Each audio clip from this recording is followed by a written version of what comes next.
What is up, everybody? Rajay back in the house, and this is actually going to be a special release here on the channel. I'm actually here with Whitney Thomas from, is it Amina? Yes, Amina. Yes, nailed it right off the bat. Amina, Marketing and Media. And we're going to kind of talk about some of the things that have happened recently around the beer world. She actually has done some of the beer marketing. Also has found herself in some situations that we're going to get into and kind of discuss. And as I've talked over the last few weeks, whether here, whether on Twitter, whether on the Facebook page, a lot of other people have also interjected a lot of stuff. We have a lot of different things happening in the craft beer world, and basically we're at that point that everybody's calling it the reckoning. I definitely think it's a great time to have her on to be able to share her story and her details. It's going to be maybe a little gritty. We're going to be hitting a lot of different things, but that's what we do here on the channel, and I know you guys are up for it. And again, this is something that I think craft beer, not just craft beer, many industries need to take that introspective look and see, are we doing things right? How are we handling things going forward? What types of things can we do it better to make it all inclusive for everyone?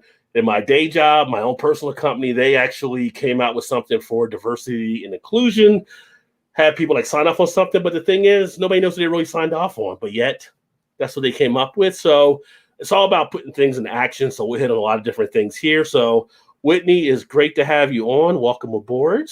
Thank you so much for having me. It's great to have you. And I guess so getting into some of the stuff here, where do we begin, right? So there's different things that have taken place. And I guess let's start it from your perspective, from things that have happened, things that you've seen, things that you're involved in.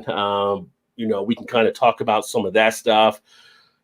Get your thoughts on everything. So right now you're kind of caught up in some things, and You've actually went live on the Instagram page, which your Instagram is WheeWhee, WHEE.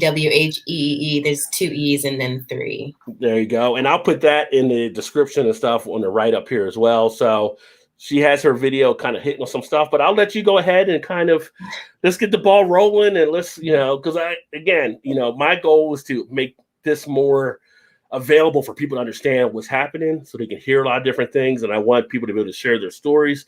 And I like when you come on, other women come on, because I want to give you that comfortable area where a lot of times you don't see that in the space. So that being said, I'm going to turn it over to you right now. I really appreciate it. It's definitely a bittersweet situation for us to be reuniting like this after our first interaction, working with my abuser in the craft brewery that he owns and operates. I got into the industry through him, through marketing. We were studying together, and hindsight. What do they say? Hindsight is 20/20, and how things have unraveled.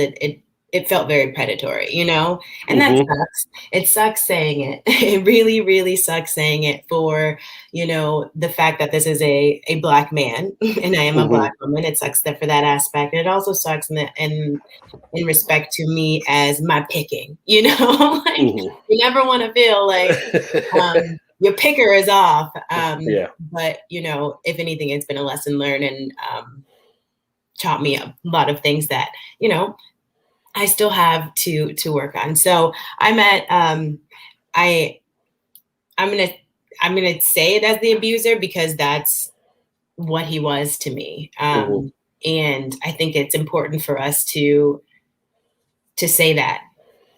In the same way that it's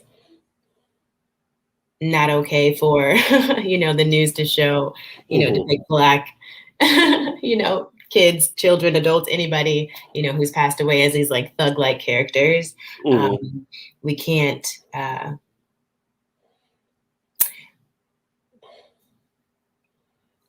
if something has happened, we can't steer away from what exactly it is. Right. And it was abuse. So met this man, virtually online, and, somebody who's in tech or somewhat in tech and marketing. And I felt like I had a good awareness of a vetting in some ways. And yeah, we got into a relationship after he asked me to be the CMO for his business and planning. It apparently, and these are things I'm learning, later on, been in planning for a while, and there was a reason for that. Like it usually is, like when things are really good ideas, but like maybe not necessarily associated with the type of people that the other people really want to contribute to. It stays stagnant for a while. I didn't do a lot of things that I would have done, as far as like paperwork. I'm like, this person I'm falling in love with. I can trust this person. And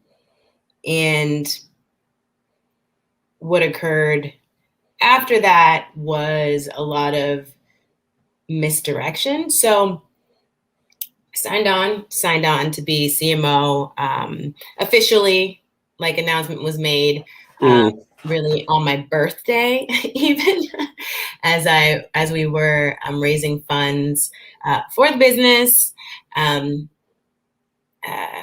The first campaign that we planned involved a video, like, just everybody getting to know each other, everybody getting to know who this team was. And so during that time, there were three of us. There was my abuser, his partner as COO, me as CMO, and he was a CEO. And I mean, now I felt like I functioned and I have experience working with, C-level execs in like, startup phases. I used to live in San Francisco. There was a lot of everybody who's like, starting, and just had a good idea of what those titles, meant and what that, what they had to do. And so, as well as like the collaborative, aspects of it, right? So if you're working on a team of three, chances are you're going to work kind of closely together. Right. And that wasn't what happened in the very beginning. And, as I'm the type that if I'm with you, I'm with you, and I'm going to tell you what I think, and then I'm going to back it up with receipts and evidence, and then you're going to think about it, and you let me know what you feel. And if it's something that you can argue against, and we're like, okay, we come to that resolution, great. Unfortunately, there was no, in my mind, no real reason why we shouldn't all be sitting down talking together. There are three of us about certain things, but he really like separated the conversation and separated us really. Would say negative things about his COO as well as another partner. And that was the reason why he needed me, right? Now he also has 5 kids. I don't know. He has 5 kids, and I'm very like, love kids, tugs at my heartstrings. And during the time when we were preparing for this first event in, I don't know if I can say the city, probably, right? City's fine. In Columbus, at the brewery that he was hired to be the taproom manager is the title that he gave me, but I'm not really sure if that is the accurate title. I've since spoken to the owner of that establishment, and I haven't confirmed that, but I have confirmed other things that were false. So during that time, he asked me to help with his kids. He's got 4 kids at home, single dad, like mom's not there. Very tragic story as to why mom wasn't there. And, he just felt overwhelming, couldn't keep up. So I was like, yeah, of course. course. That's who I am. And I had the capacity to do that. Now, meanwhile, I was in the process of building my own business. So Amina was birthed around the same time that I got into business with him. He's excellent at sales. He's excellent at sales in the sense that he can sell you anything. You know, he's really good at it. He's very personable and charming, can be charming. And so I had him sign on to help me with that for my business, for Amina. Within like a couple months, you know, I feel like within 1 month, honestly, of me focusing a little bit more on that business, me as CMO in that position, as opposed to owner of my own situation, I lost revenue because I lost focus. Now, he had said before, and he's, you know, I totally take this as an L on my part. Where he's like, no, you know, like focus on Amina, you know what I mean? And, you know, not so much on his business. And I take that as an L. I'll take that, you know, because I should have put the oxygen mask on myself first, you know? But anywho, so the relationship with him and the kids started out great, you know. It was always very nice to see them. And I fell in love with them the minute I met them. And, you know, looking back now, like I've said on the video, there was something a little off. But, you know, you think about the story that he's told you, you think about, you know, I'm super empathetic. I put myself in his position. It's like, oh my God, like I don't know how you do it. Like you got to know, like this is, so I empathized with him. And so I came out to visit and didn't go into the home because he said, this is the kid's house, you know, we just want to respect their space. And I was like, okay, I've never like lived with a man. I never like lived with a man with kids either. Yeah. So I was like, okay, yeah, I'm going to, you know, go with it. Met all 5 of them because one wasn't living with them, but one was in town at the time. And just like, you know, I fell in love with the way they were so like sad when he had to go. And in my back of my mind, well, I've said this to somebody else, like, you know what, next time, if a man has teenagers and they don't hate him, he's not doing something right. Not hate him, but, you know, like teenage years are really tough. Yeah. And, you know, that angst is so real. And now, you know, it is.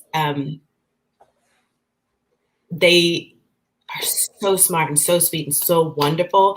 They have been groomed, he would say, not bred, groomed to cover for him. So, and I'll tell you why, obviously I'll get into that. And this is, let me know if you want me to, you know, I can cut past some of this stuff, but it is a big part of everything. So we, you know, have this event in Columbus, and this brewery that he's working with, it coincides with their opening. And at that time, I'm not really thinking about it because I'm like, oh, well, I mean, of course he would have gotten this okayed by this brewery, by the owners, because like, he works for them, you know, they seem really cool and everything. And, you know, but there was just a vibe, and you can tell when you like people are just like not happy that you're there, even though they're like, you know, maybe that's the Midwestern nice. I heard Minnesota nice thing, but it was definitely like oh, okay. And come to find out after speaking with the owner, that's exactly what it was.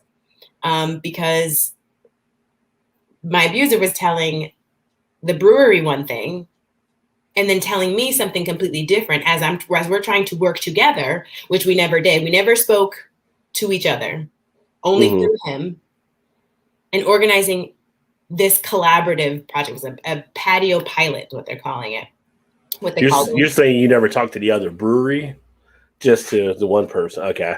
All right. Yep, because he was the taproom manager, and apparently he was did the marketing as well, and me what is it, bright-eyed and bushy-tailed and all in love, I'm like, oh yeah, okay. Because when I met him, he seemed to really know what he was doing, and I would look back and I felt like I checked my references, but maybe I didn't well enough. Which is a lot of my motivation for what's going on right now.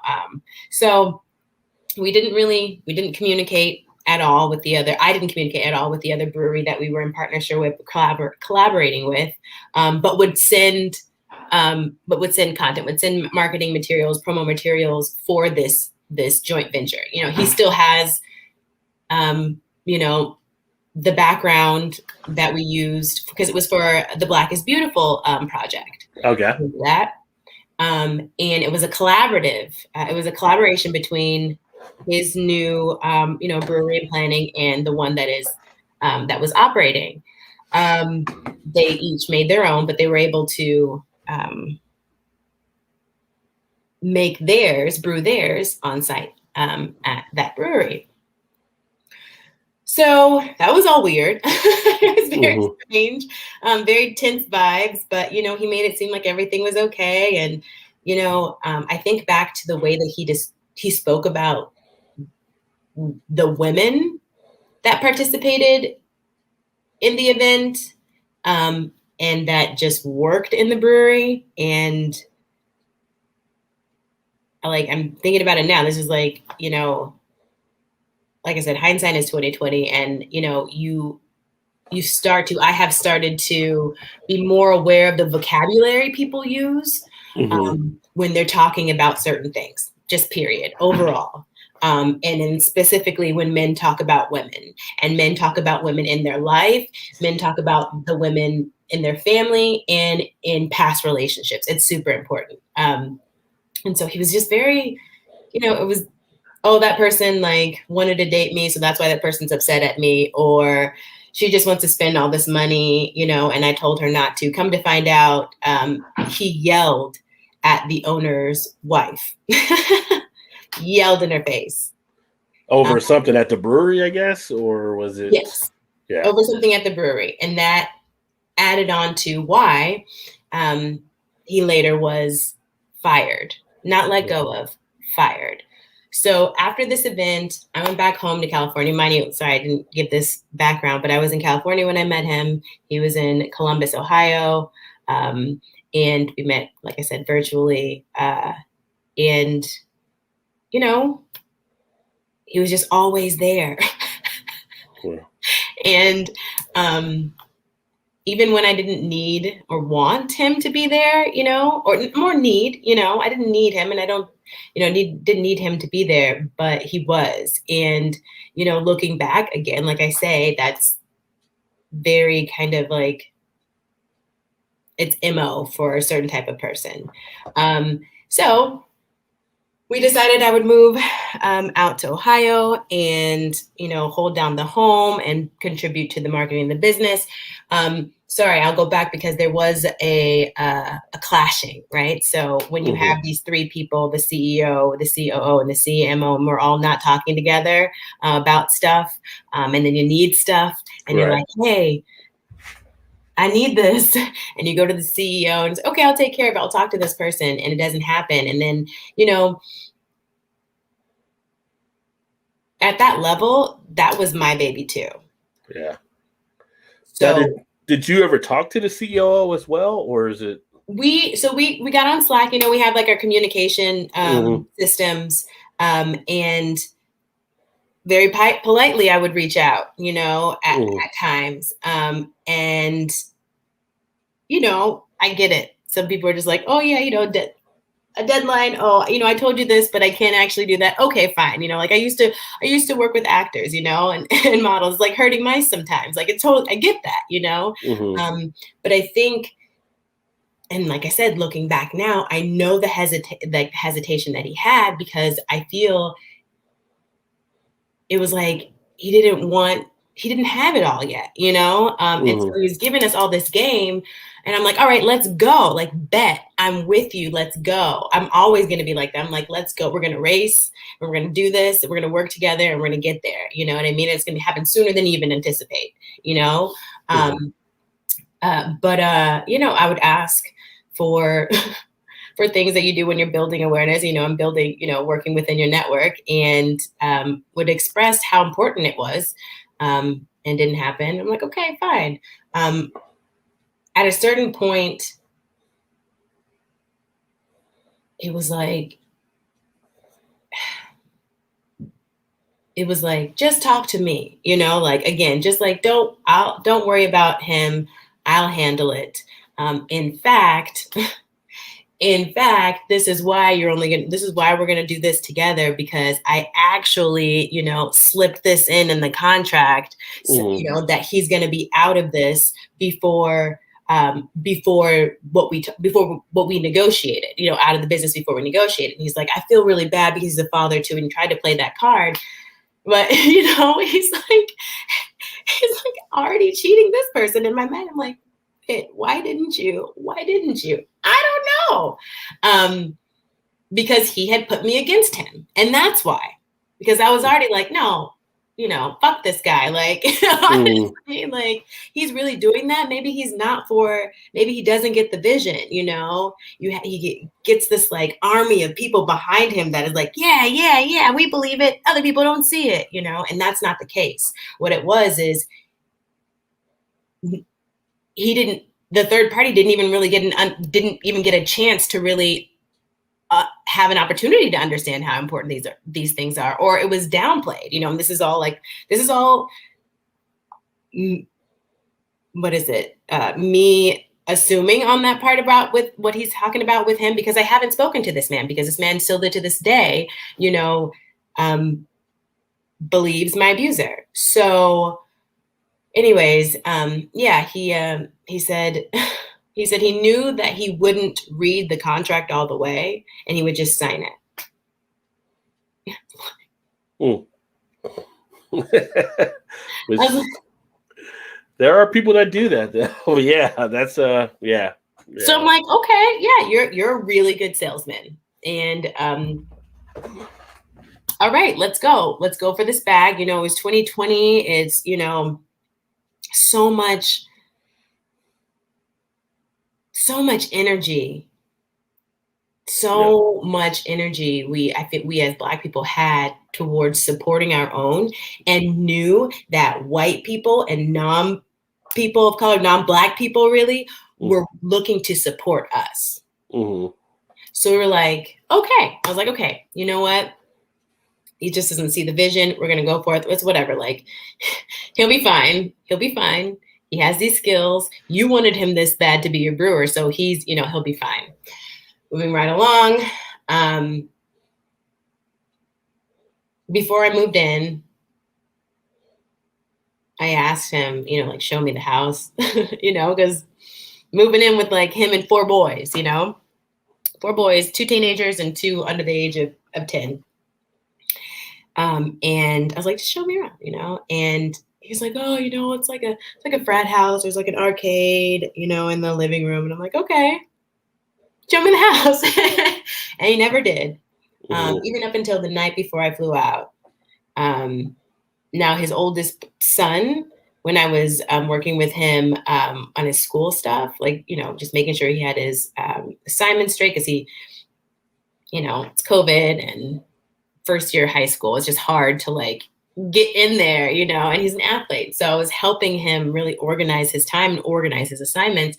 And he would sneak, like, when I, you know, would ask him like, well, go sit upstairs on the, you know, go sit at a table, you know, and do your work. You have to sit in a position where you're optimized for the best work, you know? And so he's like, okay. And he would turn the phone, because we were on Zoom, he turned the phone down and I could like see a little bit here and there, you know? And so that's about as much as I saw. And we fought on the way. We fought in the flight there.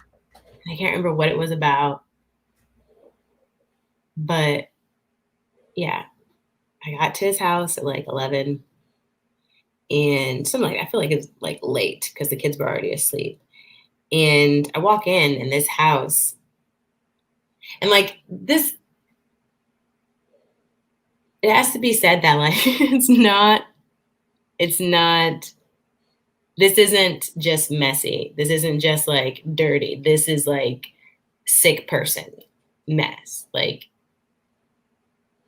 I walk in the house and the smell of like fecal matter, like, I'm thinking just dog, dog pee or poop, because they have a little Siberian Husky. And it was just like overwhelming. And I, sometimes you go to people's houses and it smells like dogs or cats. It happens. It's totally, it happens. This was just like overwhelming. And then, it's dark. And so I don't really see too much, but what I see is like, okay, I have some work to do. We go downstairs and, we're asleep, whatever. Long story short, this house that he was raising 4 boys in and a dog was unlivable, inhumane. There were fleas so bad, one, that the dog had like patches on her, from like, and she was super uncomfortable. You'd hear her like scratching and crying throughout the night, and I couldn't step out of the bed without fleas just like jumping onto my ankles. And so I'm wearing long socks and house shoes. I could barely wear it because, house shoes are a little fluffy, and like can't wear the fluffy house shoes because the fleas are going to, jump in there and just hang out in there and then jump onto your leg. And that's exactly what would happen. So I'd end up wearing shoes, while I'm working to clean this house. And it's not just messy. It's not hoarder status, like piled up of things, though there were just like piles of things all over. It wasn't like the overwhelming hoarder. It was the fact that there was animal and human feces on the walls on different places, flies all over in the bathrooms, in the kitchens, definitely upstairs because, as heat rises and, the kids' windows are all like, blinds are just all crazy and just not crazy, but just like his mother said, who lives across the street from him, you could tell by the drapery that there was something wrong, and things are just like, Now, keep in mind also, because, for the people that are watching, this is something I have not confirmed, but I know going by what you're saying here too, and I know you've backed up a lot of stuff that you've told me as well. I just want to make sure people know that I haven't reached out to that person yet as well, but just want to let them know as well. But the idea of that being a case in itself, it's kind of like, what do you think was going on there? Just, there was no parenting going on. There was a lack of initially I was like, oh, he's depressed. Like I've gone through my mental health journey, thank God, and really it's a continuous thing, I thought, oh, he told me the story about like, he's a vet, he's an Army vet. And, his wife, decided to leave his family, when the littles were still very little, and he just had to, like get to work. And he was just working. And there were only 2 times when he ever acknowledged that he had some type of a depression, like said it, and those times I held so closely to, and it's like, I don't know if this is strategy or not, but I held so closely to it because I'm like, oh, he sees it, like he sees that this is like, he knows that this is a thing, right? He told me that, yeah, it's only been like this for a couple of months, since I started working back at the brewery because he was, not working apparently due to COVID, but that's a whole other thing. And it just, he said that he just trusted these kids who are at that time 13 and 14, and then the 2 8-year-olds to clean up, to take care of themselves. Meanwhile, like I didn't go upstairs for a very long time because I was like, the downstairs is enough for me. Like we slept in the basement. The laundry room had just like piles of clothes, whatever, the smell, dog hair, trash on the ground, just like literal trash, like trash, just all kinds of trash, food, everything. And I was like, I have enough to do right here. I'm not going upstairs and bathe for a couple of days because I was like, I don't know what what I'm going to see up there. But it wasn't until like a week into it where, I told the littles, go upstairs and do your work upstairs. They're all doing distance learning. And, because I was going to clean up, and they came down not too shortly after and I was like, what are you doing? Why aren't you upstairs? Oh, I was uncomfortable upstairs. And I'm thinking, how are you uncomfortable in your own room? So I finally go upstairs, and I like that, though their room was unlivable. They were sleeping on, and I don't think they were actually sleeping on them, because it's, I've seen them all sleep on the floor. Like regularly, like it's a regular thing, like it's a normal thing to do. They had bunk beds, but the bunk beds, even the wood was just covered in poop. They didn't have mattresses. There were box springs, ripped box springs with like poop, just like, and it smelled terrible. It smelled terrible. To this day, I have no doubt, as it gets hotter in Columbus, it smells terrible. Actually, I know somebody who told me that they have walked by where they live, and even from the outside, it smells, because there's animal poop caked into the carpet. Even after I'm like, okay, I got to get the baking soda, if that's what we got right now, and the vacuum, I'm like, let's just hook this up really quick, as much as we can, until we can, I think I broke his mom's carpet cleaner trying to make it work. And so I went up there, and told them, nobody is sleeping in that room. You sleep on the couch until we're able to clean it out and make it livable. I spoke to, so those 4 boys, their mom is in their life again. And I spoke to her, and she was like, yeah, the littles told me that there was poop on the walls, and I thought they were exaggerating. I was like, no, they weren't, because it was them. It was also them, because they were, 8 years old and pooping in their pants. It just seems incredible that something like that would happen. Like, I don't even know. Like, just. I'm just like. I mean, if it's out there like that, it's just like, how's that happen, so to speak? I mean, and again, it's. Yep. Yeah. I mean, it's and some people have asked me like several times, like, why did you say? I would have left. I would have yeah, I know you say that now, and I say that, I would say that too. But like, when you're in it, and like, I used to I'm a child. I consider myself a child care professional. I've been in taking care of kids for a very long time in one way or another, and a mom that I used to work for said something that like. That really like resonates, like she'd be like, I just want my kids to leave the house looking loved. And that is so real. These babies, like, they weren't getting their hair brushed, they weren't brushing their teeth. They didn't know how to shower. They're 8 years old, didn't know how to shower. And his family knew. That's what, like, anyway, so I'm getting a little bit not off topic, but like, I don't want to stray from all the points, so everybody can get like a clear view of my experience. Yeah.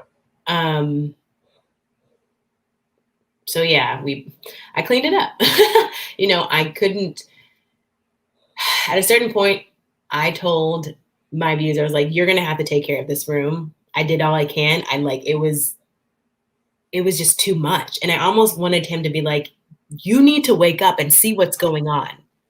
Like, yeah. These are your children that you claim to be like, oh, I was this coach and that coach, and I'm doing this for them and all of this stuff. Meanwhile, they are eating top ramen.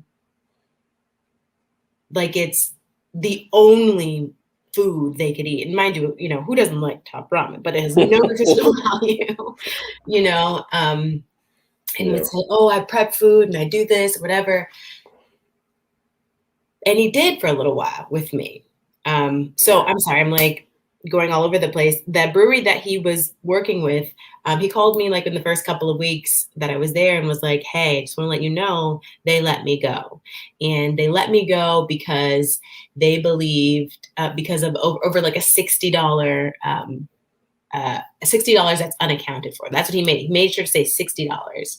And he's just like, I really think it's because, you know, the ex-wife just like, or not the ex-wife, excuse me, his wife, who is also co-owner in this brewery. He's like, yeah, I felt like she just didn't like me because I was really getting on her about spending money on decorations. I'm a Black woman dating a Black man, 4 Black boys that I'm looking after. So I'm like, all right, bet, whatever, F them. This is good for us because now you can focus on our legacy 110%. You know what I mean? If they're laying you off, you can get unemployment and we can work on this business. I will hold it down. You know, the house, I can clean it up. I will help. Like, that's what you do as a partner. And he was like, okay, yeah. Right. So he comes home and, you know, there's definitely a period of depression that I believe he went through. You know, there was ringing in ears and just staying, like, I would be upstairs cleaning and then he would be downstairs sleeping. And then I'd go downstairs and be like, hey, can you help me with this? And he's like, yeah. And then he'd go upstairs and sleep. And so I'm like, okay, he's depressed, you know, like he needs to get help. He was never able to get, you know, disability from the military, you know, that's what he said. I don't really know. And so he was able to get into therapy. And, you know, they offered him some meds and I felt like, okay, this is great. You know, we're on the right track. Meanwhile, you know, cleaning as much as I can, working on the business, building websites, building social media profiles, engaging on social media, which, you know, is a huge part, you know, especially when you don't have anything. You don't have anything. We don't have a product yet, you know, besides the, you know, the Black is Beautiful beer that they produced that was, you know, selling at his now former employer. So yeah, as time went on, we fought.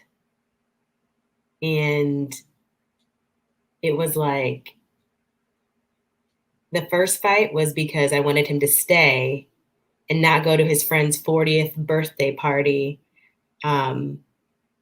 when his oldest son was failing all of his classes and the house was still a shithole, a literal shithole. Like, you know, still having fleas on my legs, still just flies and cockroaches all over the place, fleas, all of those things. And he would like run back, just like running back and forth. And I was like trying to chase him because I'm like, I didn't know what to do. Do you think maybe it was because you were in a relationship that you stayed in that environment? I guess, obviously. I wonder with the business aspect and relationship aspect, if it's kind of put you kind of in a corner where you felt so obligated, maybe over obligated in a certain kind of way as well. Yeah. Because this was my business. Whether it was my name on the business, it was still my business because that was my partner's business. Right. And so I'm going to do whatever you need, whenever you need it. And that's who I was, Johnny on the spot, really, for him. And, you know, after the first fight, he said that he lost a lot of, you know, trust. He felt really hurt because I reached out to, you know, the people that he considered his family. You know, one of them now is a partner in, you know, the official business, the official brewery, his brother, you know. And I reached out to these people just being like, it was very like, hey, yeah, he's sick. Not this nigga, any of that. It wasn't any of that. Did I want to?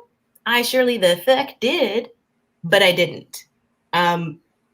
Because I knew that if I wanted to be a good partner, you know, I couldn't act emotionally. And that, to me, that would have been acting emotionally as opposed to what I did, which was reaching out to the people that he cares about, and that cares about him, that he's told me that cares about him, and just been like, hey, this, do you know about this? Come to find out, these people in his family knew about this, knew about it.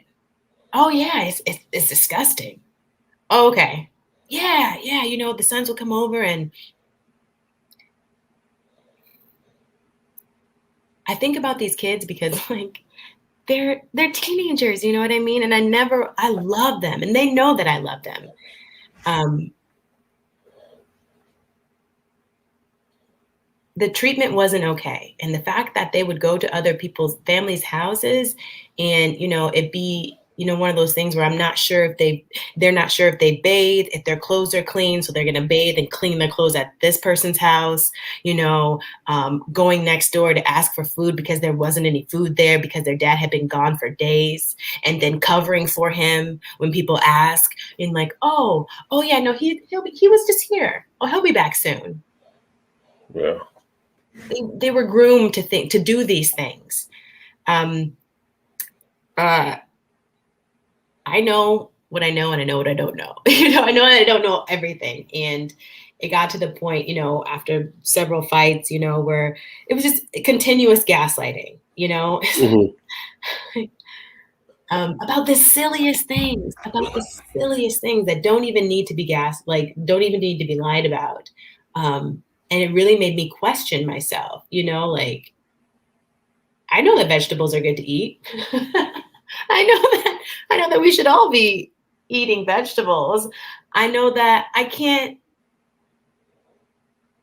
feed 6 people because he would order out at the brewery, Mm-hmm. and spend the money that he was making, while I was using these EBT cards. Don't get it twisted.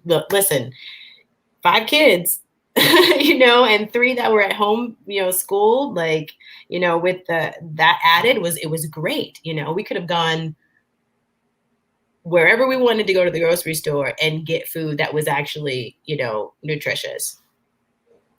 Meanwhile, he put me on a $60 a week budget for 6 of us, for 7 of us all together, but for 6 of us. He got custody of his daughter later on, in the year, in end of last year.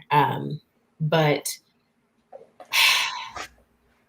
that, like, control and separation, and alienation, really, of me and his company, me and his family, me and my family indirectly, because nobody wants to be that Debbie Downer. I mean, I don't, and my family is really wonderful, and, they've been super supportive, and my friends as well. But like, at a certain point, when you're talking to them about the situation and they're like, you hear that tone in their voice, you don't want to keep telling them.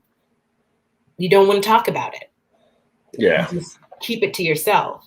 And then when I bring it up to him about like, hey, like, are you going to come home tonight? Or, I don't, like, can I see where the money, like, Yeah. and,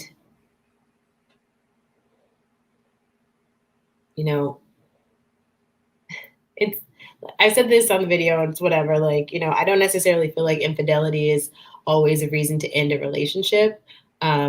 But I think lying about infidelity and, that on top of everything else was definitely enough. Like, just bold-faced lying, for no reason. The lack of care with the children, like, it surprised me because this man claimed to be so involved and wanted to be involved. And, oh, it's only because, like, I have this work now and I'm really hustling for the family, I'm hustling for my legacy, that I'm acting like this, and when experience these lovely, wonderful children, or, you know, in their home, you can tell that it's been a lot longer than like a couple of months or, you know, anything like that. I like to read with the littles, you know, have them read and like fall asleep. And it seems like little things, you know, and I'm saying that and still in my mind of like recovery and healing, because I don't want to think that this person is as bad as it was. Right.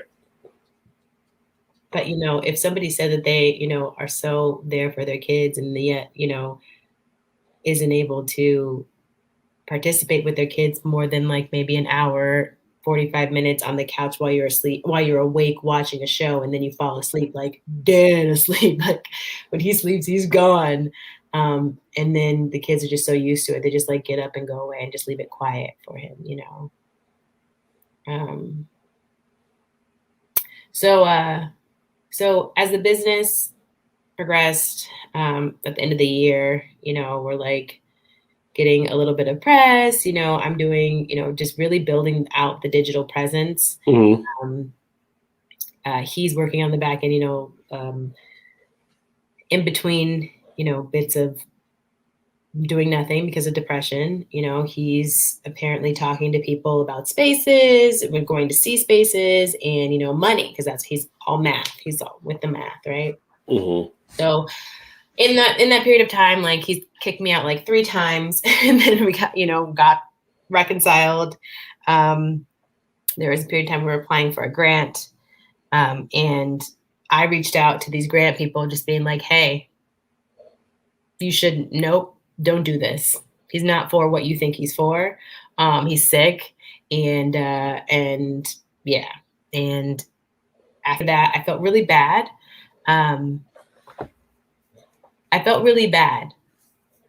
And I look back and I feel like I felt bad because more like on the business aspect of like, oh, that wasn't a good look at, you know, you know, it wasn't a good business move. Like whether or not it was true or not, like how does that reflect on me? And then him being so upset, but then like forgiving me, which entailed me still doing the marketing, but him not telling anybody that I was doing the marketing. But you were CMO. So how did you get moved out of being CMO? Because you guys had contracts and stuff, right? No. So when I asked him for a contract in like a fight, because again, like this is how out of it and how like I'd just say COVID affected me, but you know, naive I was in trusting him without the paperwork. There was a fight that we had, and I was like, I need my contract. Like, run me my contract. It sounds like the Ice Cube is straight out of Compton. There, give you my contract. I'm from SoCal, so you know, but you know. And he sent me this, like, I'm like, do you really think I'm dumb? He sent me this, like, you know, a contract that you can download online. And I was like, you even think I'm dumb? Like, I know you have a lawyer. I know that you've been paying this lawyer a retainer for, you know, however many, you know, months as you've been getting all your business paperwork and filing all set up. Like, and even still, I didn't think about it. I mean, yeah, I was like, I didn't think that. I thought maybe, looking back, maybe I thought that this was like him just being petty because he claims to be the petty king and just like, I'll send her this, you know what I mean? But like he would later produce the official paperwork, you know? Yeah. And it never happened. But what did happen is, you know, continued to turn his business partners against me, and like to the point where they didn't want to work with me because I acted out of pocket too at some points. I was just like, this is ridiculous. Like, yeah. So how did the partners get turned? I guess was it? Well, because they're guys and they're friends, but they're also business partners. So you know, oh, Whitney did this or Whitney said that, and you know, she acted. That's what you do. That's all I can really that's all I can assume on top of how I was reacting during Mm-hmm. that period of time. But it's like once you realize that everybody was being told different things, it's like, yeah, of course somebody's gonna be like, what the, Yeah. like, yo, guys, like, how is this not? I don't understand. Do you not respect my place in this position? Because at this point in your business, what I'm doing is major, Yeah. is major for you guys, for us. And you only do that when you have that passion or you have that commitment to it. At least I do. Yeah. Um, so yeah, so and then like I said, one of them was his brother. And so when I contacted him after that first fight, just being like, hey, he's sick, it put it in his mind, like, who is this girl reaching out, because I was also like, yo, you say you're his brother, pull up, come see. Still to this day, and I lived there 7 months, that man never came to the house. But what my abuser said was, oh yeah, he did say, yeah, he came and like, cause they would, him and his two brothers, his Mm-hmm. chosen brothers, cause he says he doesn't really mess with his brother who lives next door, who feeds his kids, who takes care of his kids when need be. He doesn't really mess with him, but this particular person who is now, like I said, one of the partners in the official brewery came over to like give some food to the kids because my abuser was out working. Who knows what he was doing? He came in and this is what my abuser said. He said, yeah, like he said, he came in and he saw the house and he was like, it was kind of crazy. And he was like, y'all clean up and then I'll come back and give you the food. So he left and the kids were supposed to clean up. Mm-hmm. I just like, so I don't care what kind of like I think it's an insult to say this is just like a manly, like a manly uncleanliness, like because I had friends who were in frats and it Mm-hmm. wasn't like that, Yeah. So the audacity of this man to still to this day, because I don't speak to him, he doesn't speak to me, to believe his brother, which, okay, fine, but still not even pull up to the home to check it out, because I definitely cleaned up a lot, but from what I hear, it has definitely gone back. So that happened. And then like I was, he kept telling me, well, can I don't know if I should say that the campaign, but there is this like nonprofit aspect of the brewery that he wanted to expand on. And he's like, okay, so this is the idea. You and my friend, who is actually a part of a brewery that he used to work for, that he still to this day is just like very champions, Mm-hmm. that was went under due to sexual abuse allegations, sexual harassment Oh, yeah. allegations, champions. But this woman used to work in a high level in that brewery as well. Mm-hmm. And she now works with the new brewery, doing the numbers. He said, yeah, so we're just going to bring you in later. So you can do all the, do the marketing now, but we're going to bring you in later and announce you later when we expand this nonprofit aspect of the business. And you guys are going to work together. I'm like, okay. I'm like, okay, I got 5 kids to take care of, 5 kids to take care of and clean up this house. And, probably need to start making some money because you're not making any, we're not even getting unemployment. Like, it's pretty tough. So it's like, okay, rolling up my sleeves, doing what you got to do. But that never really happened. Not really. It never happened. At the end of the year, he, it was kind of stale because after we didn't get the grant, he was a little upset. And things weren't moving. It's Christmas, it was the holidays, and so nothing really happens during the holidays anyway. Not to mention it was also COVID, and so we decided that we were going to try and reignite things. And he believed that meant me being out of the home.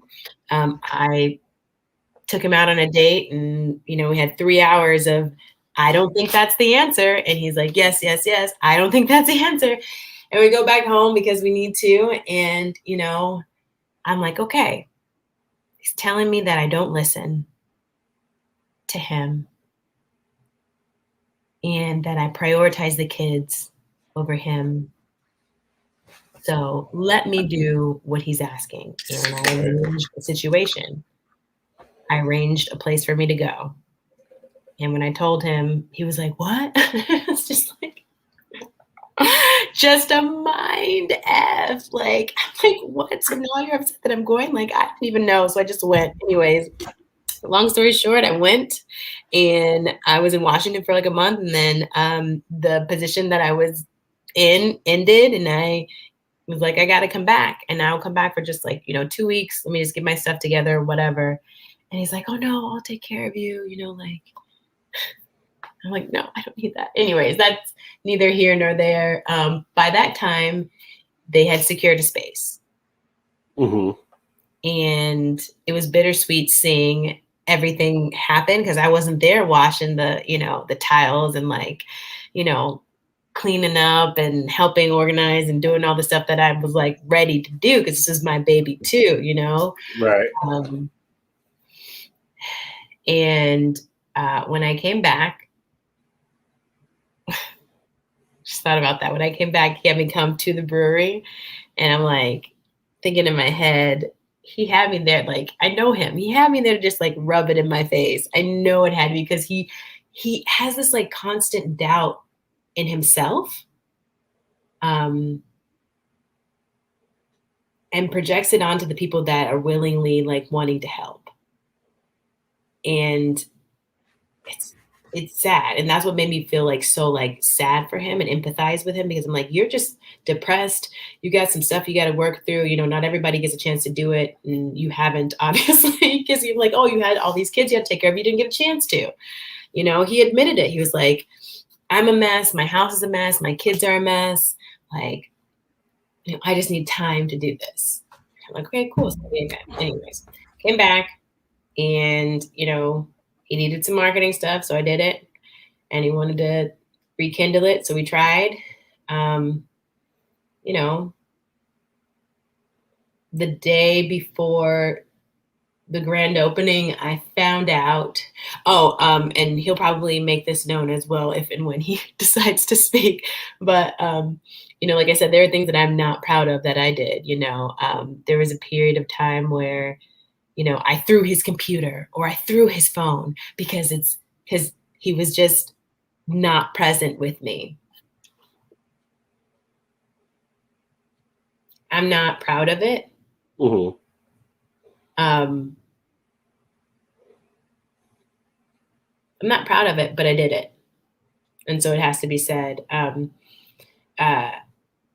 I found something, as we do when we have an inkling, found something. And I found it before the grand opening, where I was supposed to, pack up all 5 kids and go and do the good girlfriend stuff. And,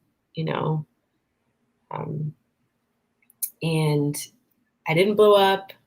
I didn't get up, didn't say anything about it. I just like held it in because I'm like, I don't want to ruin his night. I don't want to ruin, because also I was like, I don't want to ruin it. And then I also don't want it to be one of those other things that can be like, look at, this is what Whitney does, like, look at what she did. She's throwing a tantrum. So I held it and I met a lot of important people in his life, built some things for the things that they needed. Like I built every website they ever had, I built, with the limited resources that I had. And this is all free. Like, I was saying, were you ever paid for any of the stuff you were doing? Or? Oh yeah, no, that's the key point, right? The very first project, he sent over like $400, which barely covered anything, which was all used for social paid ads. Because at that point we had like a really, lovely, engaging following. So it was like, okay, cool. Now we can invest in this and grow more. But from there, nope. I was using my revenue from Amina or, just the cash that I had. There was nothing, I was not compensated whatsoever. But I was, loyal girlfriend, loyal partner, sticking it out and, building for our legacy. So no compensation. I had a panic attack after I finally explained to him that I knew that he was being, unfaithful, and,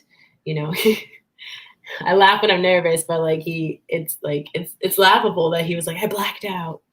I was like, okay, there's a whole video. There was a couple of people that I met that night that came into my life, through him, that was his really close friends, and they believed they had a different narrative on him. And I was like, okay, maybe the switch just went off when he moved back to Columbus from where he was in Maryland, and it was just like this. And so, this woman and this man were so wonderful. One of them is they're one of the first investors in the brewery. And so it was their baby too, and they were so excited. And so when you're that encouraged and blinded by the hands, you can't tell that the feet aren't really moving in rhythm. Right. And that's exactly what was going on. And so I'm like, okay, let me tell you what's, maybe you can help us. And it didn't happen. So in March, right? God, what has it been? June, May, April? I don't even know anymore. I have to go back because it's either March or April.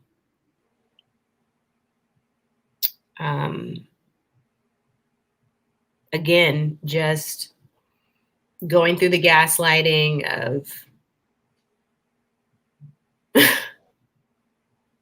of seeing things, knowing things, and being told I'm not seeing what I'm seeing or knowing what I'm knowing,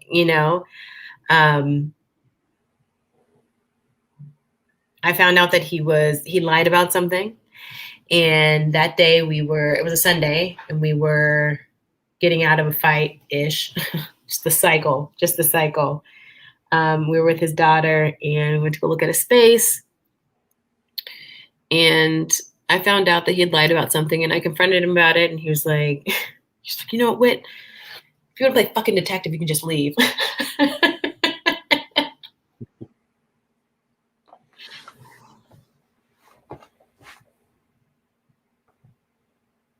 And it was familiar, but it felt different. Mm-hmm. And he was like, I'm done. Okay. Really?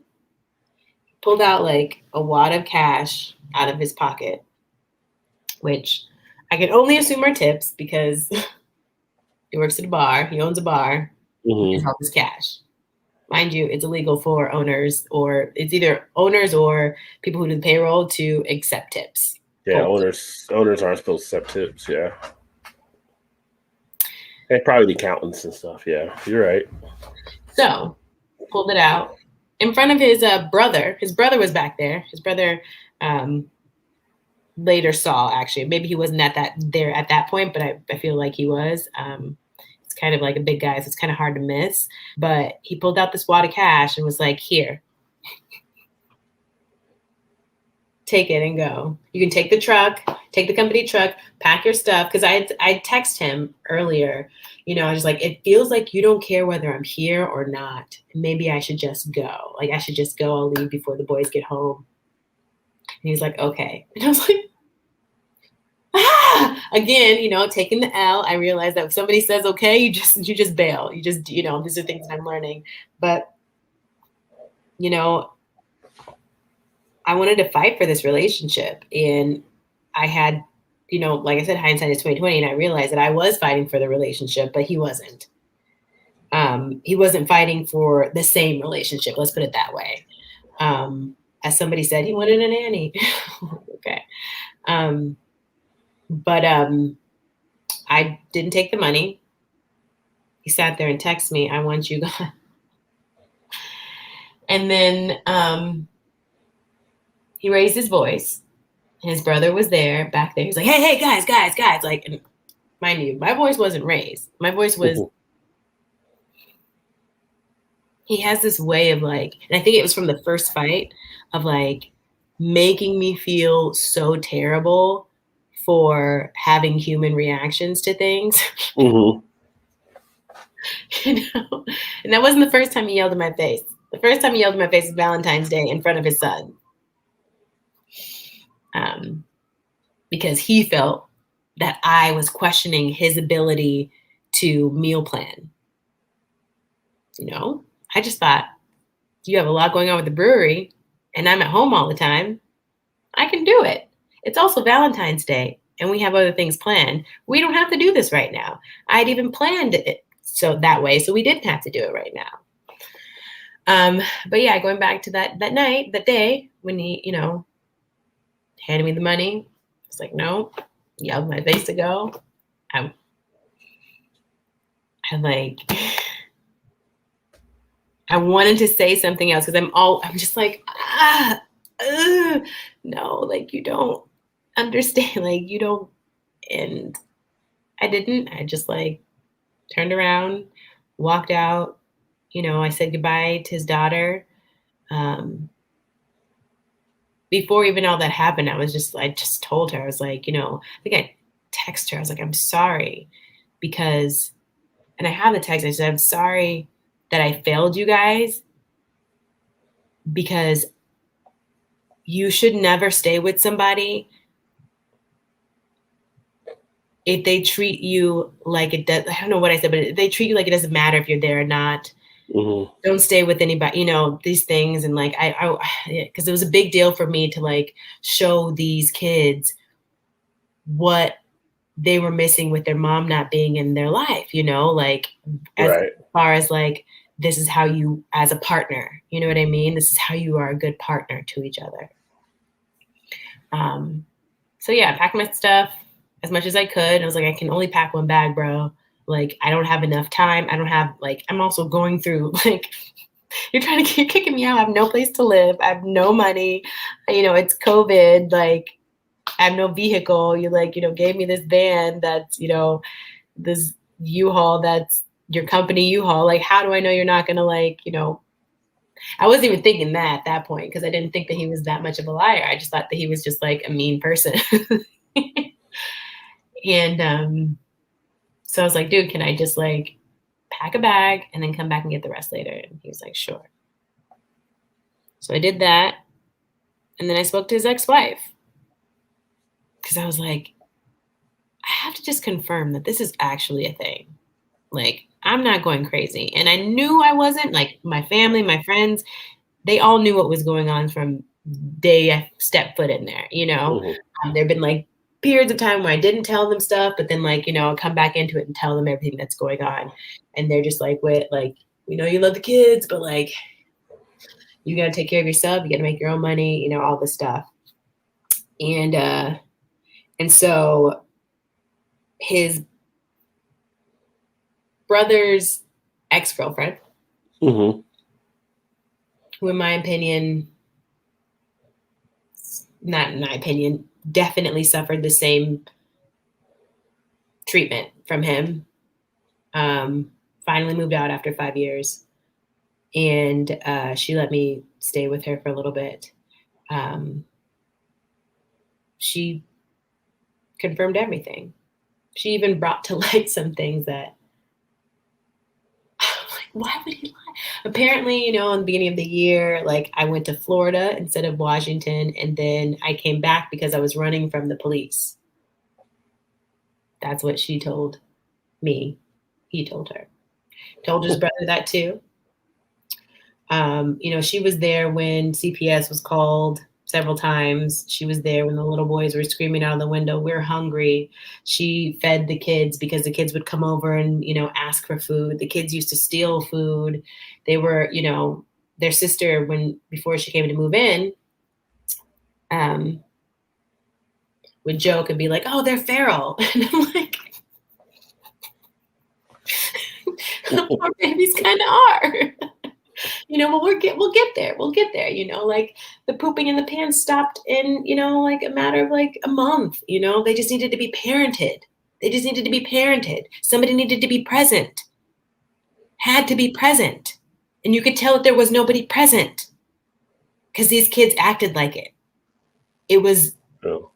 It just seems kind of crazy that, with this, if this being a situation that if family members knew, a family didn't step in, but families are families. And, I can't really determine, like I said, a lot of this stuff I still haven't verified on my part, but just that whole image. And like you said, he got custody of the daughter, but with CPS, because it was like CPS, you would think if they'd been there, that might have been an issue. But CPS did pull up, but I am under the assumption, because he didn't tell me this outright, I'm under the assumption that since his mom lived across the street and had two rooms, that they were saying that she was sleeping over there, but would just like hang out and maybe do school and stuff. Yeah.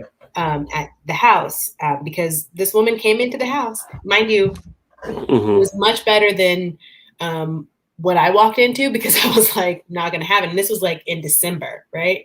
This is later in. This is at least like a month or 2 months into me staying there, and so it wasn't as clean as when I left, or when I was kicked out, really. But it was an improvement. And she didn't go upstairs, so she had no clue that these babies didn't have beds, that there were only 2 mattresses on the floor. You know what I mean? That. Because the bathroom at that point was getting better. Because I had, you can't. What he would do is like punish these kids or like yell at these kids for not doing things that they didn't even know how to do. And I'm like, you can't punish them for something they don't even know what clean looks like. So I was like, okay, I'm, be very patient. I'm very patient with you guys, and I'm going to show you what the standard is. And then we're going to continue to meet that, right? We're going to work towards that, because you have to learn how to do these things.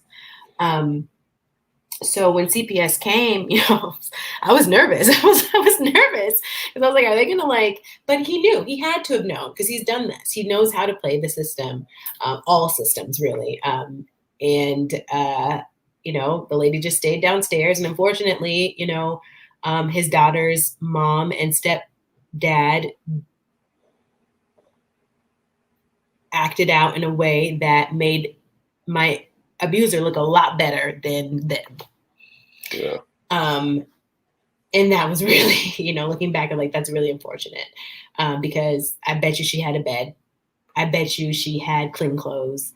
I bet you, she took showers regularly, and, anyways. But yeah, so I spoke to his ex-wife, going back to when I'm out. And she confirmed a lot of things, and brought to light some things that I won't go into. But this isn't the first time he's done this. She's, I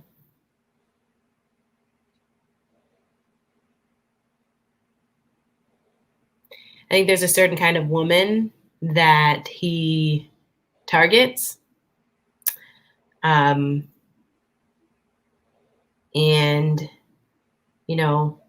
repeats the behavior. In her case, there was physical abuse, as well as, the mental and emotional and financial.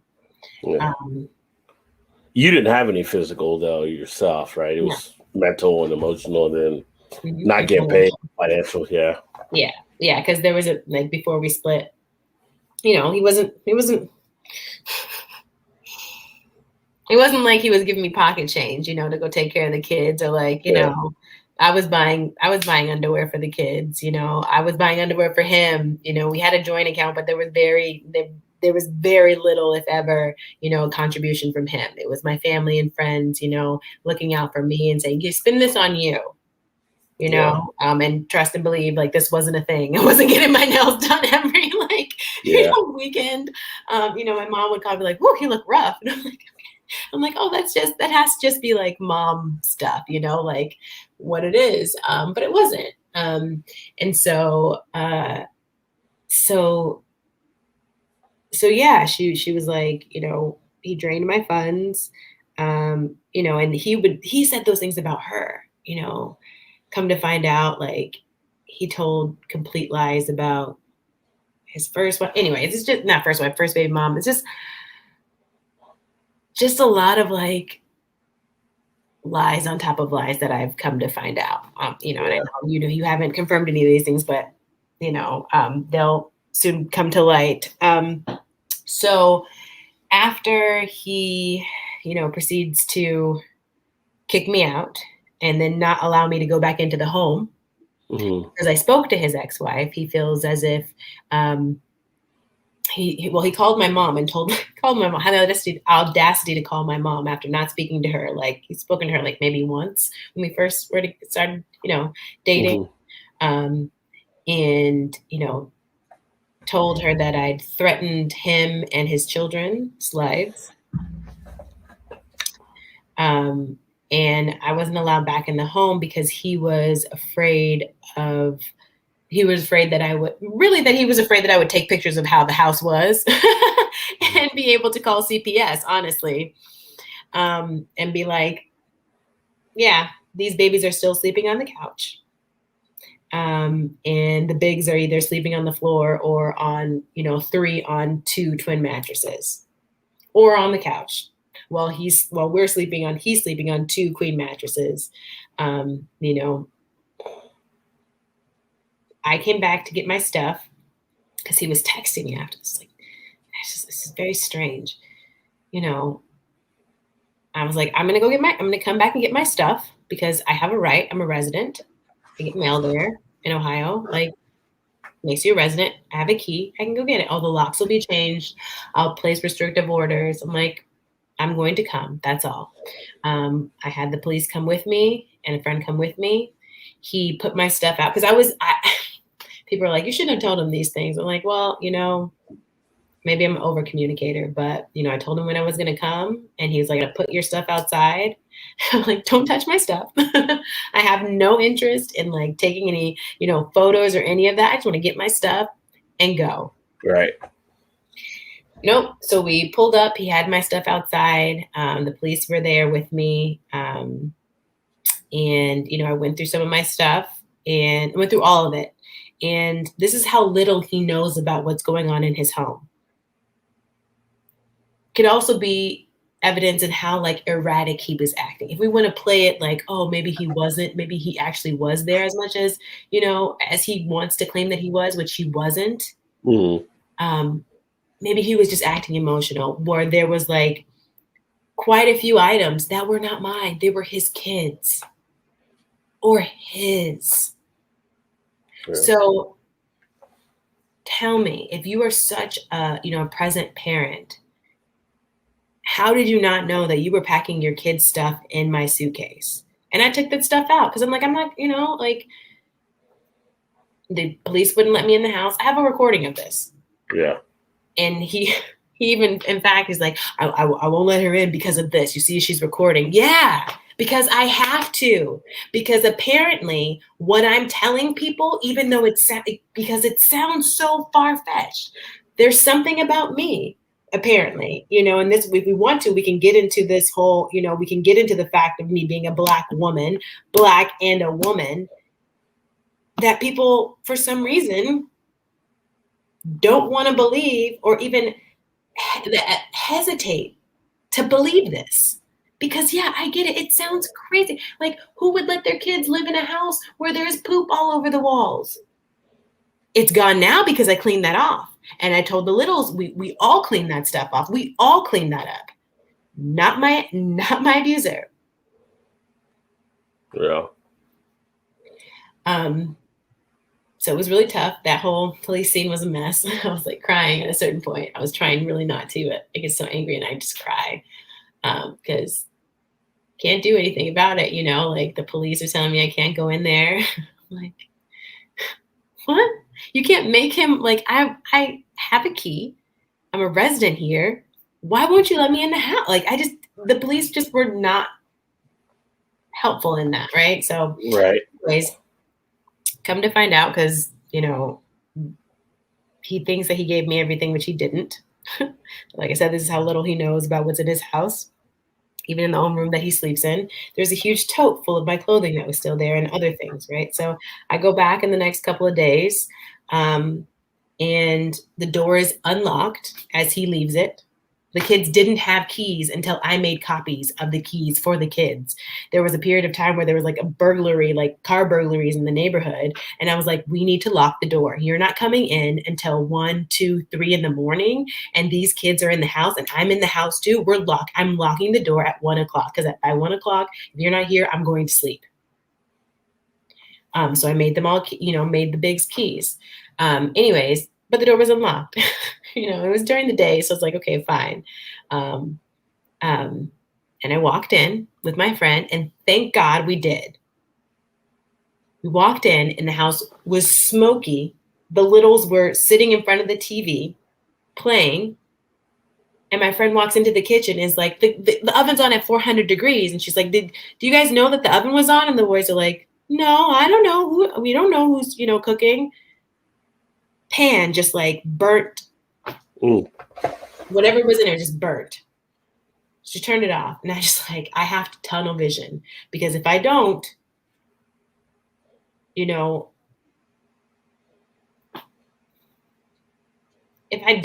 going to act like any normal, any human being who like, who cares for kids would do and just be like, I need to call somebody because this is not right. It's not right. Yeah. I just like have to get my stuff. I go and get my stuff. And it was so hard walking past them and not like acknowledging them because I felt like if I acknowledged them, I didn't know. And they were just like unfazed. And that's the part that like kills me. It's like, when kids are traumatized, when they're just unfazed by shit that's just traumatizing, So I get my stuff and and we go and we leave. And then I get a call from Columbus detectives or PD saying that he had filed a report that I had burglarized the home and I took a lockbox containing the kids' social security cards. That's incorrect. He didn't have those social security cards, and that's why they didn't have health insurance. These kids have never hadn't gone to the dentist, physicals. Those were on the list of things to do this summer. Because I knew they hadn't. He didn't. Well, he would go get physical, so he said. Again, so he said, because I'd never seen any. They never saw an STD check, any of those things. But so then the detective was like, or I can't remember if it was a detective or just a police officer, but he's like, can you tell me what's going on? Tell me more. And so I told him about everything. He's like, yeah, I didn't. It felt a little shady. Anyways, not shady, but he felt a little off. So I'm at this point now where I have to,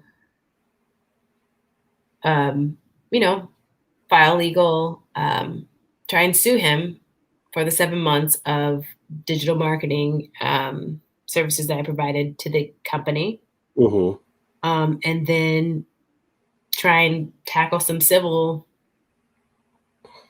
suit to get back, the money that, at the very least, the money that I lent him to bail him out of jail because he got pulled over in the company car like a month before he and I split up and had a couple warrants out in 2 different counties. He says it's for failure to pay child support, but I have no clue. I have no clue. I was just like, my partner's in distress. He needs this money. The money is here. Yeah. There are, and so now I'm in the process of raising funds for legal fees to push forward with a formal complaint and get the suit going because they have not responded to the demand letter in a timely fashion.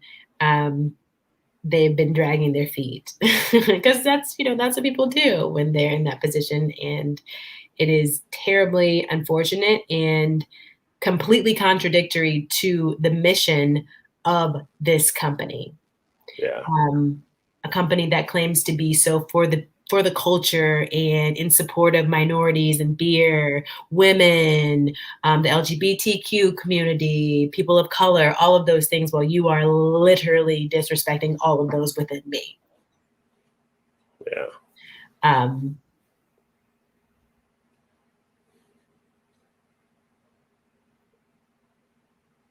I don't know if we want to go into this, but you know, after my video, I've had some people reach out to me and tell me that this is not the first occurrence of him screwing over somebody in this industry, and specifically in the Columbus craft beer scene. Wow. Come to find out. And your video is on your Instagram site still, right? Yeah, it's on my Instagram. It's in my IGTV. Okay. So I can't remember what it's titled, but something like, I'm wearing this hat. It's like, I think it's how my business got personal. It's long, like this. Yeah. You're gonna run. Yeah, I'll go ahead. I'll put a link to the video in there. Yeah, I appreciate it. Put in links and stuff too, just so people can see it. And this here will probably be over. I may break this up over like a 3-part series or something like that and everything, because we have gone a good amount of time, which I had this time blocked out anyway. So it's not like it's anything bad. Like we talked before we went live, and you know the routine. Like I said, my shows, people get on here, we have great conversations, and that's what I love about doing the shows that I do, because I can bring these type of things. And this is definitely one I wanted to make sure we get your story out there so we could talk about it. And again, once this all gets put together, being, you know, I do have a journalism degree, so I kind of like at the same point to reach out and say, hey, this is going public on here. There's anything you want to comment or react to, I'll let that person know as well. And if there's something where they want to respond to it, again, that's why being a little careful, because, you know, we spoke earlier, and I know other people that are going through some things as well through the beer industry. One of the most notable now is Brienne Rap Magnet, that a lot of people know, especially off of Instagram. And she's had to kind of pull back on a couple of things that she shared just because of some of the things flying out. There's another one that was also out there that I shared with you earlier that basically they threatened legal actions against people, which is a quick way to try to quiet people down and stuff, which, you know, I guess because I'm married to a lawyer, I kind of know how to get through the legal. So it's not like anything here where I have to worry about that type of situation. But at the same point, yeah, want to make sure you tell your story. If that person wants to tell their story, they'll have an opportunity on it. But a lot of stuff you're saying is going to come out anyway. So the wheels are already turning. There's already things coming out. There's already people talking about stuff. So yeah, unfortunately, you know, it goes even further down. Like unfortunately, you know, this brewery is operating in a lot of illegal ways. Yeah, now that's what we want to be careful about. Like, not to say anything they may be doing there, but there are some things that may be a question for sure. Yeah, so that's being addressed by those agencies that do those things. I am curious though. So I know we said you didn't have a contract. Did the COO have a contract? So remember, he apparently he didn't read it. He didn't read it all, but he signed it. But okay. And then that contract that was like the very first contracts. And then, you know, now that they have the space, they've renegotiated and drafted contracts. You know, the last I heard from an abuser, and this was like, I want to say this was March, honestly, is that his partner still hadn't signed it yet. But that is like a testament to the type of people that he surrounds himself with. So he's the smartest person in the room. Yeah.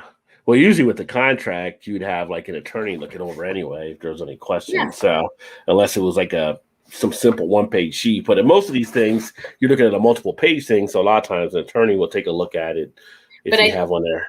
Yeah. And my understanding, I think there's a lot of like, oh, you're my brother, so I'm not going to think that you're going to do anything to, you know, and I don't know if these individuals have their own individual lawyers. Mm-hmm. You know, I mean, I don't know. He might have been like, yeah, you want to have somebody look at it, but I doubt it, you know, I doubt it. But yeah, nothing formal in writing for me. But all of the work was done by me. So, and you know, that's what's so funny about it is like, I'm very proud of what, you know, because this was my first position, you know, as a CMO, like, and I'm like, I've 100%. I didn't know what I was doing, but I Yeah. knew what I knew, and I knew that whatever I didn't know, I could ask questions. Yeah. Right? You know, that's what you do. Yeah. Well, I mean, and for us, when we initially met, it was because you were brought in as part of the whole thing too. So Yeah, I was. we were emailing back and forth on stuff as well, acting as the marketing person, and you were titled that the marketing person by the person as well. So Yeah.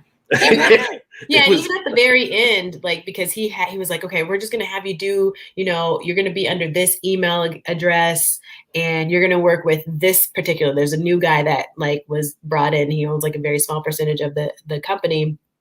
But he like was a friend from, you know, home brewing days. He's very sweet guy, but kind of,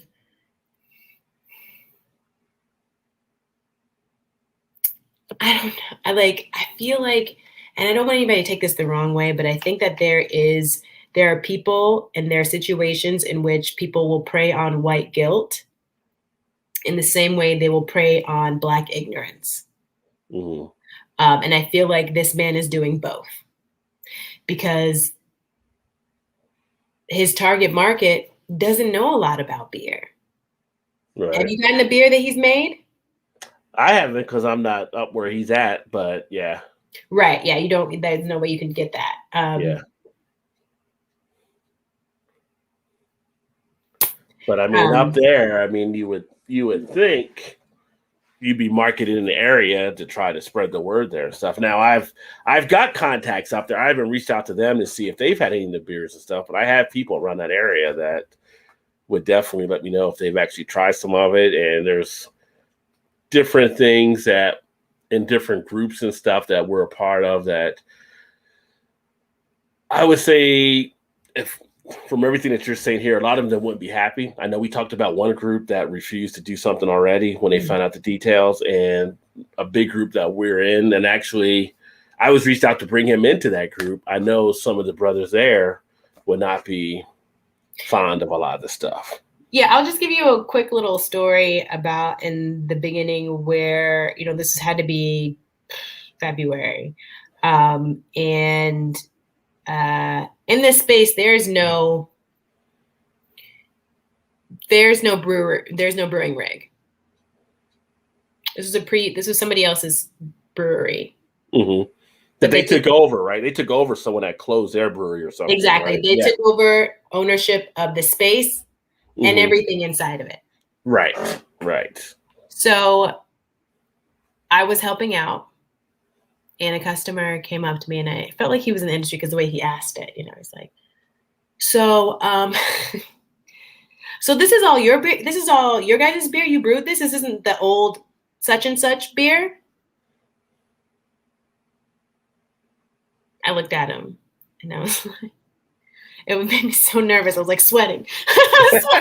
Well, I mean, it could be a fair question because he might have thought like he didn't know, maybe, I guess, but. Or did he? And I said, come back in March. I was like, come back in March. You know, at that time, I didn't know what I know now about some things. So you can gather whatever that means. Some will get it, some won't. But yeah, there is this, and I feel like I can call it pandering because I saw the innards of how it, you know, of the pillow talk versus what was presented. You know, about how I didn't want line dancing, or I don't want to have these events. And you know, two weeks later, there's videos of like, oh yeah, we're line dancing, all Black culture, all this stuff, you know. And in my opinion, passing out poor quality beer for high quality beer. And I'm not even a beer connoisseur, but I do know that if you're saying that, you know, you want to create this space where, you know, the community is taught that you can, you know, make great beer with, you know, high quality ingredients at low cost, and you're using such and such, that's not in line with your mission. That's not in line with what you are you're feeding to people. And so you are literally feeding on, in my opinion,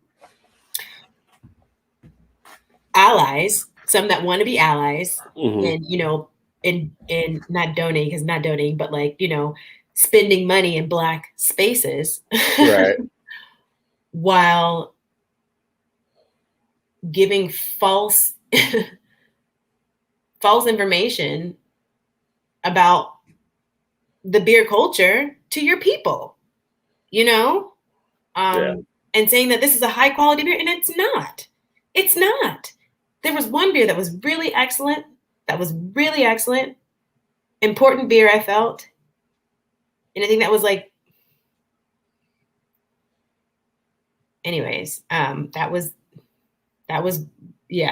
one that they brewed, that I know, I know that they brewed. Other than that, like, I can't comment on those things on here. yeah. But yeah, and that breaks my heart. But the thing is like, it's so obvious, and that's what really bugged me about, not bugged me, made me sad about him. It's like, yo, like, one, I'm your partner, so you should want me to see you. And you know that I see you and I still love you, like, I love you. I care about you, so it's okay. It's okay to be seen. And just so you know, other people see you too. And they still care about you. And they still love you and support you. But you aren't okay with looking in the mirror and seeing yourself. So the domestic violence, child neglect done at home has been enabled by this craft brewery in Ohio, because I have reached out to these people and been like, hey, I need help. He needs help. This is what's going on. But instead of doing their due diligence, like, that the brand that you just mentioned, that, when I brought it to their attention, they put out a statement saying, hey, we're not going to jump to any conclusions, but we will never, ever support, abuse, neglect, any of those things. Right. Which is like, in this case, because like I said, when we talked previously, when we talked through DMs, that, like, this case is like an all male situation. So fine. I'm okay with that, But some of these breweries, some of these spaces that I reached out to, have females working in the space and are corresponding with me, and even still will not even post that little bit of money, and just acknowledging that, hey, you know what, this is going on in our industry, period, not even just in our market, or, I have this direct contact with somebody who is telling them that this is going on. Acknowledge it and say that it's not okay, period. Whether they believe it, it's just not okay. And if they have women that, represent their brand, there's just no excuse. There is just no excuse. And to me, I feel like like I said, like, there needs to be something done about these spaces that don't acknowledge what's going on, because then it feels like you're just like irresponsible in your business. Like, you should be reading the trade, read about what's going on in your culture. It's bad for SEO, honestly. Yeah. You kind of, this is a trend, and we want to get, like, email marketing. This is a trend. You kind of want to be on it. Yeah. And unfortunately, that's what a lot of businesses did, last year with, like, Black Lives Matter. But there's going to, I think we're a little more skilled at identifying the pandering and those who will follow through on their word. Yeah. And I think that's really important. There was another group that I was talking to, and I was like, hey, like, what are your actionable steps? Because I've done this before with other groups. I've sat down with, women in theater, and talking about like, okay, let's talk about what we're going to do, and we all share our stories, but there are no actionable steps. Right. Right. Yeah. I mean, action is what moves the needle. So things have to be done at that point. Outside of that, it's just all talk, of course. But it's an interesting thing. There's a lot of things happening. There's our breweries that have released statements that had no situation, but they're pretty much saying any type of thing happening out there they don't support. There's breweries that I've went through over the last few weeks where we've had CEOs step down. We Modern Times, one of the biggest craft breweries, as far as being known as being like, this is a beer you want a beer from, CEO had to step down out of a relationship as well that he had sexual harassment type thing, but in a relationship there too. You've now got Tired Hands in Philadelphia, where they're actually, that owner has stepped back. I don't know if they're going to step down or not, but they've definitely been kind of, hey, you need to step away from here because you can't be involved at this point. You've had numerous ones that come out from other spots. You've had the Boulevard situation where they actually had a situation where one of their people had been accused of harassing a few of the women there. Instead of them firing them, they actually retired them. So they gave him a retirement party, and to make it on top of it, they made all employees attend, even the ones that claimed sexual harassment against them. So you've had some missteps out there, not just on the sexism and stuff like that, but then you had the missteps with founders with the racism. And it's something that's just not in beer. It's in all industries. Yeah. So it's not just the beer industry. But one of the things I've always enjoyed about the beer industry has been the fun, what I've found, camaraderie and community. I've never ran into an issue where race was a thing like that, or I've never seen anything where a woman has been affected. But I've had friends that are women that have told me about stuff. I have friends that are minorities who told me about stuff. So at the same point, even though I've never been affected, I can feel that empathy there. And it's sad to see when you or anybody else happens to go through these types of situations because there's no room for it. I think with your situation, a little bit different just because you were in a relationship as well. But regardless, it should have been like that. And you should have been cleared. And you should have had a contract. And you should have been set up properly. And it should have been ran as a business partner, which, like I said, the first time we talked, that's how I looked at it. Because that's everything that working together. Okay, cool. So it's a shame because I see a lot of women taken for granted in the beer industry. And what a lot of people don't realize, and I bring this up various times, women are seen as the first professional brewers. They're seen as the first brewers that actually started brewing beer. And it's kind of weird that they're the ones getting squeezed out of a lot of spots when they actually were the ones that were doing it when they started really doing beer. So it's a weird thing. And I've seen once in a while you'll have a guy, because it's usually a guy says a dumb remark like, well, as long as the beer is good, then shouldn't be any issue. And it's like, no, that's not how it works. There's still an issue there. So yeah. It's kind of crazy, but it's just something that should be addressed and something that needs to be handled. Yeah, it definitely, it definitely shouldn't be ignored. And I think that's the thing that or silenced, right. Like that, the post that, that contact that you sent me that, had to take their things down. And I responded on that tweet. I was just like, where are the people that, where are the fundraisers for the whistleblowers? Yeah. Because it takes a lot to do it. And then, to feel silenced is like such a blow. And listen, I'm built for it. But it definitely has taken a toll on me. Like I posted something. I've always been very, maybe like the past 3-4 years, I've been very active on Instagram and in my stories. And I posted something recently just being like, I go through this cycle of questioning myself, needing to affirm myself, and then reaffirm it. Was it really that bad? Yeah, it was. It's not okay, right? No, it's not okay. Right. I'm going to be okay. You are okay. That type of a thing, because I've been gaslit so much. And I was not like that before. Mind you, I wasn't, nobody's perfect. But it definitely has taken a psychological toll on me and my confidence. And it's hard building awareness while also trying to heal. I was just talking to a friend about this. And, when you get silenced or when you have, other people um, criticizing or questioning your, the legitimacy of the things that you're saying, it's hard because you're like, really?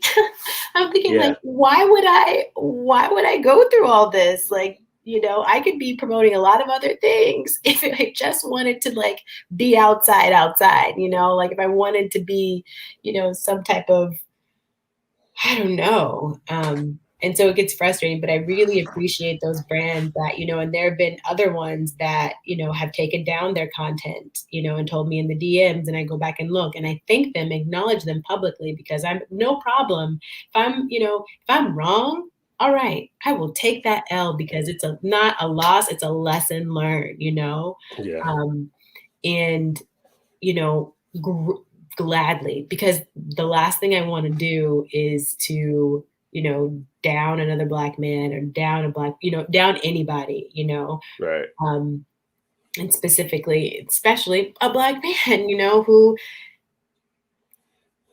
I've contributed to the branding of being, this like hardworking single dad. I Right. also, I branded him as a micro influencer and thought leader in his little circle. Hometown hero right now, like really feeling himself, and that's great. Like it was really great.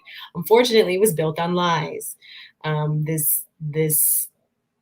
This culture was built on lies, was crafted on lies, and it's unfortunate. Because the community, and I, touch, like I'm brand new to Columbus and brand new to the craft beer industry. But it was really cool, like Yeah. I had a great time. I felt like when I believed him, I felt so encouraged that, other Black brewers and, all over the country were really encouraged about what he was doing and supportive of what he was doing. And that was, also what drew me to want to be a part of it because he was so good at it, and I saw Mhm. these other people just like really signing on. But, come to find out it was lies. So, going back to the very first brewery that he was working at when I met him, I speak to the owner. This was last week. Um, and he apologized to me and I apologized to him because we were like, we didn't really care for you much because you were coming in during this time. And now I realize it was because this is what he told me. And I realized that you must have been told something else. And I'm like, yeah, I didn't know. I thought everything was cool. I thought everything was fine. Come to find out, like, he's telling me to make this QR code, and have it directed to this mailing list as opposed to the other mailing list that it should have been directed to, Right. and making it seem like it was okay. And me just like, okay, we're all working together. Yeah, sure. That sounds like they're really supportive of your brand. That's awesome. Not the case. And I don't know. I don't know. You can cut it out if you want, but there was a brand, like I said before, that there were particular brands that he just didn't fuck with. Didn't want to associate with. Oh, they don't like me because of this and that. And he's really big on playing the race card. And I hate saying that. I hate saying Yeah. that. I hate saying it because I want to believe him. I wanted to. Because I'm from California, I'm in the Midwest. I'm like, we don't even like, it's a whole different thing. Like, there's racism in California for sure. But like, I'm just like, gonna already have like a little like, ugh, about the Midwest just because like they can't be as progressive as the coast. Which is, Yeah. it's a total thing.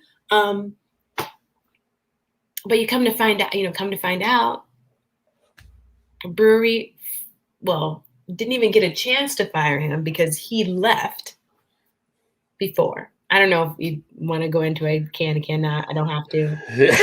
Yeah. Well, I was going to say, we don't have to go into that one there, but they're fine with it. Yeah. I won't say the name. No. Oh, shoot. But anyways.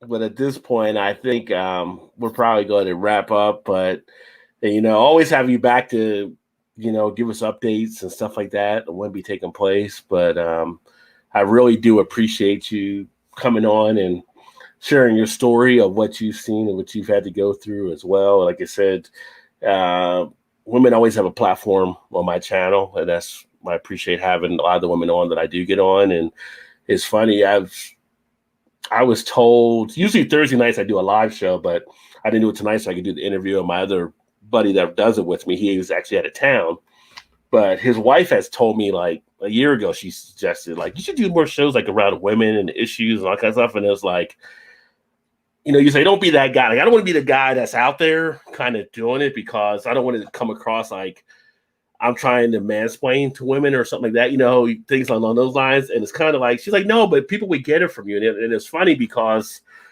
when I had the Women in Beer Volume 1 episode, Carla, who came on, who is Beer Babe, very popular on Twitter, and she told me like in the DM when I emailed her, and I was like, yeah, I'm so happy you're going to be on because I was wondering if you would. She's like, I've been asked so many times to be on stuff with women on panels and I've turned down. But said, but when you reached out, I actually said, yeah, I'm going on Rod's show because she knows it's fair platform. I want everybody to speak their mind, I want everybody to tell their stories, all that kind of stuff. And I appreciate you for coming on and kind of following that as well, because the thing is, we're not trying to make the beer world any type of certain way. It's not on here like in this to try to tear down any type of brewery, but we want to make them all inclusive as possible, right? So that's what it's all about. So if people are looking at this episode and thinking we're trying to tear down, that's not the case. We want to make it where everybody has an opportunity, everybody's included, everybody is able to join in, and bad manners or bad habits are broken and bad abuses are stopped. I mean, and there's nothing wrong with that. And there's a reason why so many people reached out to Rap Magnet when they had how they did, because didn't feel like there was any, like, my situations with the police, speaking to them, there's nothing that they can do. Speaking to family, speaking to friends, there's nothing that they can do. But this community, the community that really makes these brands, because if you don't have a community, the chances are like your business, there's a very low failure rate in craft beer, but still your business isn't going to flourish without a community that supports it. And I appreciate you and the way that you use your platform, because we do need more men to speak up about this. And I liken this in a lot of ways to people of color, non-people of color. People of color know what we're experiencing. For the most part, we know what we're experiencing.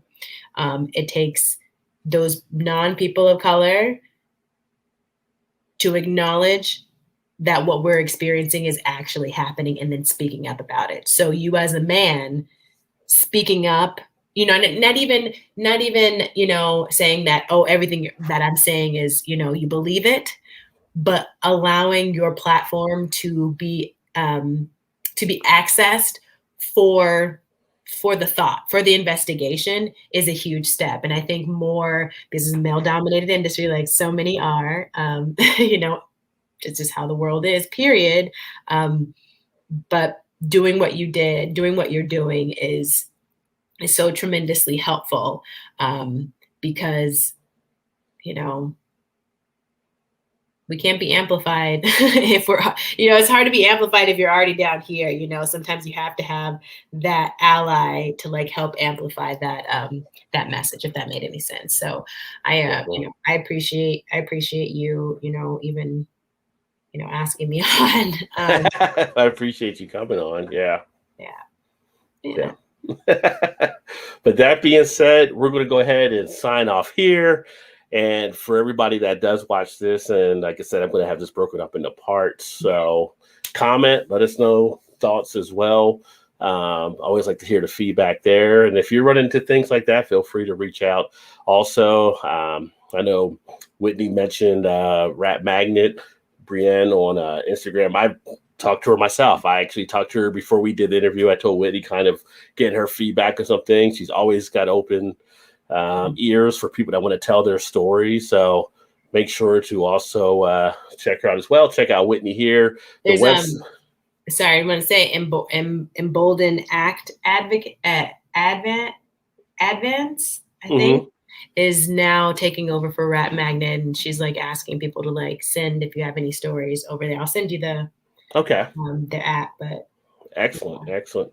And then I'll put Whitney's information down below, and check out her website. You're looking for some media, check out her marketing agency. She's got some pretty cool stuff on her website as well. So thank you again, Whitney, for being on. Appreciate you. And that being said, be better, people. Just be better. Let's make it a more, I would say Mo better, thinking Spike Lee, Mo better world. So,